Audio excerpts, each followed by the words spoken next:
بسم اللہ الرحمن الرحیم نحمده ونصلی علی رسولہ الکریم۔ سب سے پہلے تو میں اللہ عز و جل کی بارگاہ میں سجدہ شکر بجا لاتا ہوں کہ اس نے مجھے نیو کالج چنئی کی جانب سے 2 روزہ بین الاقوامی اردو ویبینار بعنوان اردو کی شعری و نثری اصناف میں شرکت کا موقع عنایت کیا۔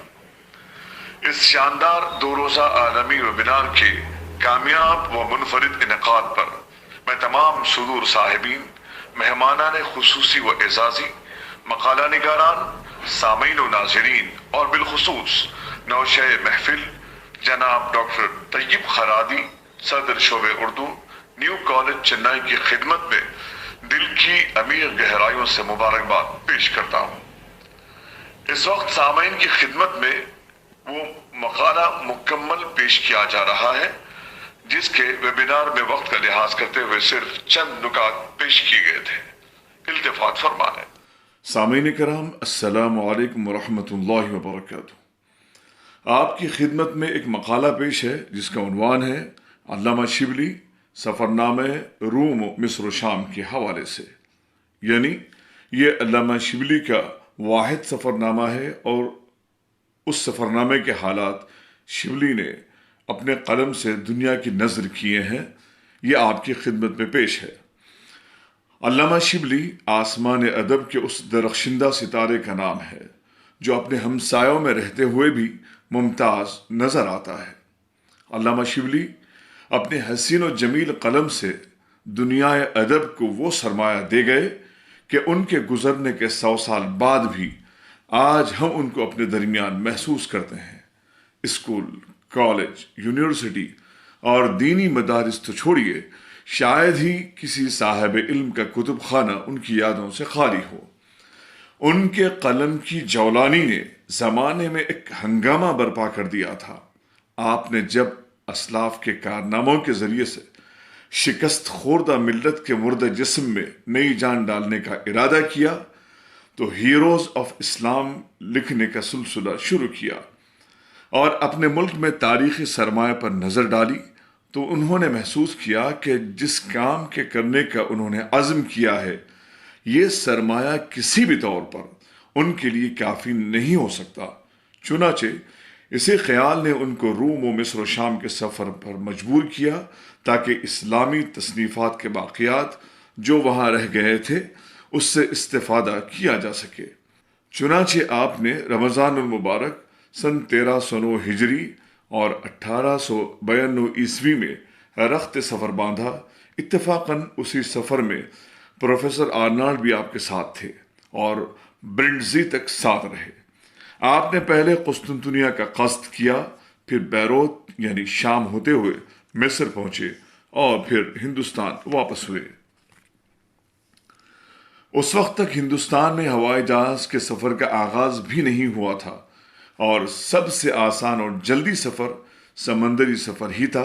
چنانچہ علامہ شبلی رحمۃ اللہ علیہ نے اسی کو اختیار کیا اور 1 مئی سن 1892 کو جہاز نے ممبئی کے ساحل سے قریب 12 بجے لنگر اٹھایا اور شبلی رحمۃ اللہ علیہ نے بسم اللہ مجریہا و مرساہا پڑھ کر ہندوستان کو خدا حافظ کہا۔ سفر کے آغاز میں جہاز میں ہونے والی طبعی تکلیفوں کا ذکر کرتے ہوئے وہ لکھتے ہیں، جہاز کی حرکت اول تو چندہ ناگوار معلوم ہوئی، لیکن شام کے قریب طبیعت متغیر ہونی شروع ہوئی۔ رات کا کھانا کھا کر سو رہے، صبح کو آنکھ کھولی تو عجیب کیفیت تھی، درد سر اور متلی کی ایسی سخت تکلیف تھی جو کسی طرح بیان میں نہیں آ سکتی۔ دونوں دن غشی کسی حالت رہی۔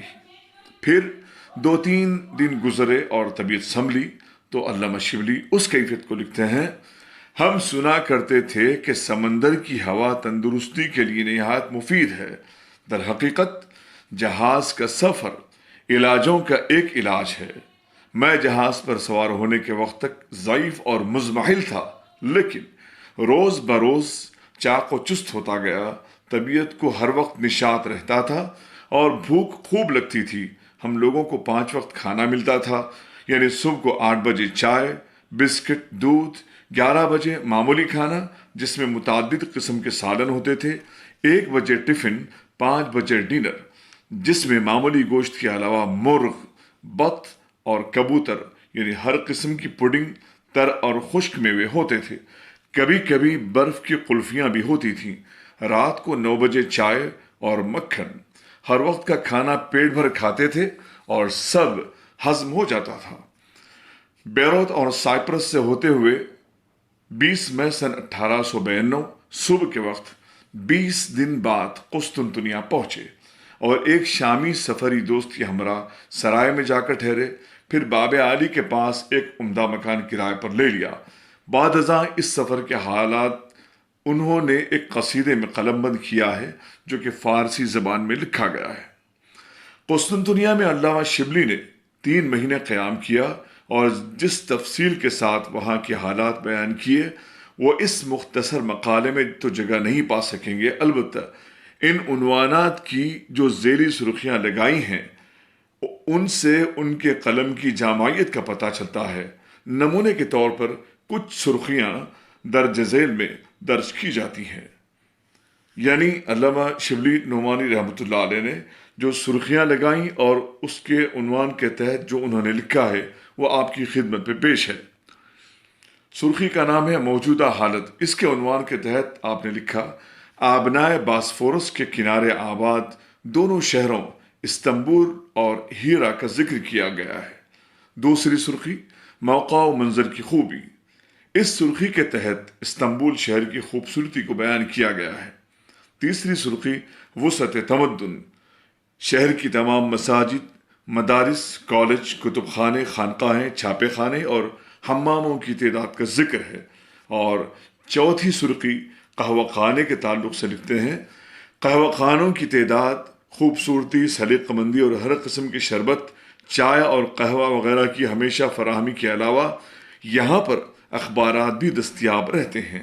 شبلی کہتے ہیں، قسطنطنیہ اور مصر میں ہمیشہ شام کے وقت دوستوں کے ساتھ قہوہ خانوں میں بیٹھا کرتا تھا۔ اس سے شبلی نعمانی رحمۃ اللہ علیہ کی زندہ دلی اور ان کے گرمی محفل کے ہونے کا اندازہ ہوتا ہے۔ یورپین اور ایشیائی تمدن کے تحت یورپی اور ایشیائی تمدن کی خوبصورت تصویر کھینچی ہے کہ یورپی کس طرح صاف ستھرے اور متمدن ہیں اور دوسری طرف استنبول کے مسلمان اتنے ہی بے تمدن۔ آگے لکھتے ہیں چھٹی سرخی میں، عمارتوں کی وضع۔ یہاں کی عمارتوں کے 3 منزلہ اور 4 منزلہ ہونے کا ذکر ہے اور تمام تر عمارات لکڑی کے ہیں، حتیٰ کہ امراء اور پاشاؤں کے محل بھی لکڑی کے ہیں۔ 7ویں سرخی، آب و ہوا۔ نہایت ہی عمدہ، جاڑوں میں سخت سردی مگر گرمیوں میں موسم اس طرح خوشگوار ہو جاتا ہے کہ بیان سے باہر ہے۔ میوجات کے تعلق سے لکھتے ہیں، میووں کی کثرت اور ان کی خوش ذائقی کیا کہنے، انگور، خربوزہ، جام، سیب، مشمش یعنی ترکی کا خاص میوہ، سب کے سب سستے اور ارزاں ہیں۔ 9ویں سرخی میں لکھتے ہیں، لباس اور وضع قطع کے تعلق سے۔ لباس کی وضع قطع اس طرح ہے کہ کون مسلمان، کون عیسائی، کون یہودی کوئی پہچان نہیں ہوتی، کیونکہ سب لال ترکی ٹوپی پہنتے ہیں۔ البتہ مذہبی شخصیات کی پہچان یہ ہوتی ہے کہ وہ لال ٹوپی پر ایک سفید کپڑا باندھتے ہیں جس کو عربی میں لفہ کہتے ہیں۔ یہی اہل علم کی خاص علامت خیال کی جاتی ہے۔ 10ویں سرخی کے تحت لکھتے ہیں، جامع اور شاہی ایوانات۔ یہاں کی عمدہ اور یادگار عمارتوں، مساجد جامع اور شاہی ایوانات کا خوبصورتی سے ذکر کیا ہے۔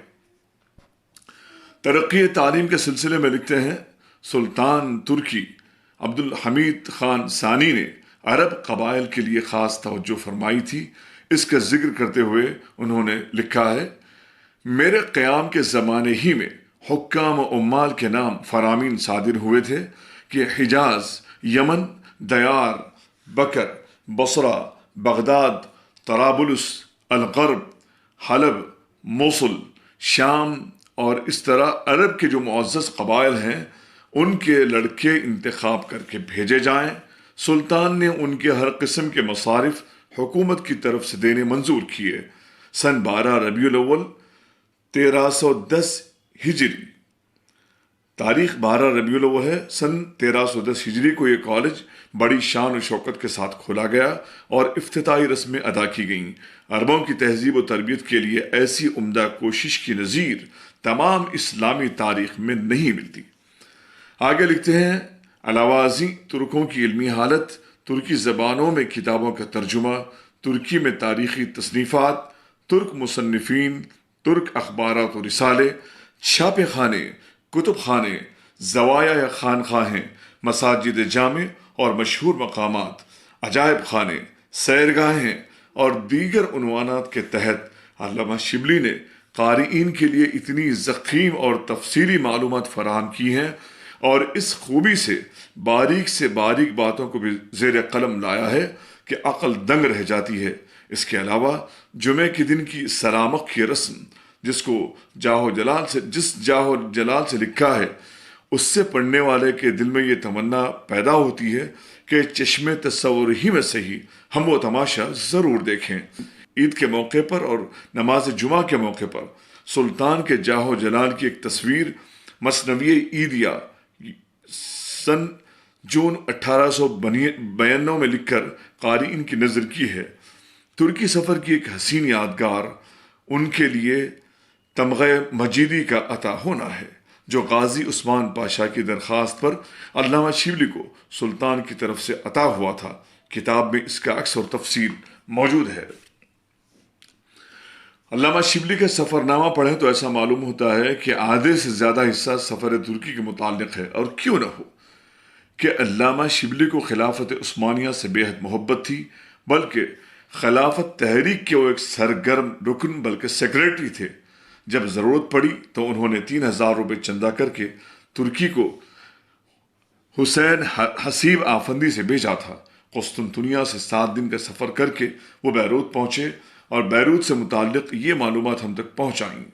پہلے وہ قسطنطنیہ گئے، پھر وہاں سے وہ بیروت پہنچے اور بیروت کے متعلق ان کا قلم یہ لکھتا ہے، بیروت یہ نہایت قدیم شہر ہے۔ مؤرخین اس کے زمانے تعمیر کی ٹھیک تعین نہیں کر سکتے، لیکن اس قدر یقینی ہے کہ حضرت عیسیٰ علیہ السلام کی ولادت کے پیشتر موجود تھا۔ سن 222 عیسوی میں جب اسکندر سفیروس اور رومت الکبریٰ کی حکومت پر بیٹھا تو یہاں قانونی تعلیم کی بہت بڑی یونیورسٹی کی بنیاد ڈالی، جو کئی 100 برس تک بڑے اوج پر قائم رہی۔ سن 13 ہجری میں بیروت اسلام کے قبضے میں آیا، لیکن زمانہ مابعد کئی بار مسلمانوں کے ہاتھ سے نکل کر عیسائیوں کے قبضے میں آیا، یہاں تک کہ سن 1517 عیسوی میں سلطان سلیم اول نے اس کو فتح کیا اور اس وقت سے لے کر آج تک ترکوں کی زیر حکومت ہے۔ بیروت میں قیام دراصل ان کے سفری دوست شیخ علی زبیان کے کہنے پر نابغہ روزگار علمی شخصیت شیخ طاہر سے ملاقات کی غرض سے تھا۔ بیروت دراصل صوبہ دمشق کا اسٹیشن اور اضلاع شام میں تہذیب و تمدن کا مرکز رہا ہے۔ بیروت اس لیے بھی مشہور ہے کہ یہاں قدیم و جدید قلمی نسخوں کو چھاپنے کا بڑا ہی اہتمام کیا جاتا ہے۔ زمانہ جاہلیت کے مشہور شاعرہ خنسا کے علاوہ، انترا بن شداد العبسی کے علاوہ، اختل نصرانی جو فرزدق اور حریر کا معاصر اور دولت بنی امیہ کا مشہور شاعر تھا، اس کا دیوان بھی موجود ہے۔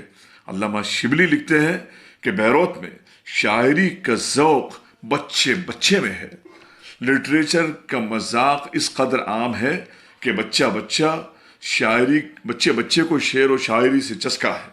بہت سے لوگ صاحب دیوان ہیں اور 10-5 قصیدے لکھنے والے تو سینکڑوں بلکہ ہزاروں۔ علامہ شبلی زندہ دل آدمی تھے اور حالات حاضرہ پر خوب ان کی نظر رہتی تھی۔ گرمی محفل، شعر و شاعری، سیر و تماشا سے خوب لطف اندوز ہوتے، لیکن جو چیز طبیعت کو ناگوار گزرے برملا اس کا اظہار بھی کر دیتے تھے۔ بیروت کے ایک کلب کا ذکر کرتے ہوئے لکھتے ہیں، مغنہ کا بےہودہ طریقہ کے عنوان سے لکھا ہے، بیروت میں نے جس کو نہایت ناپسند کیا وہ ایک مکان ہے جس کو مغنہ کہتے ہیں۔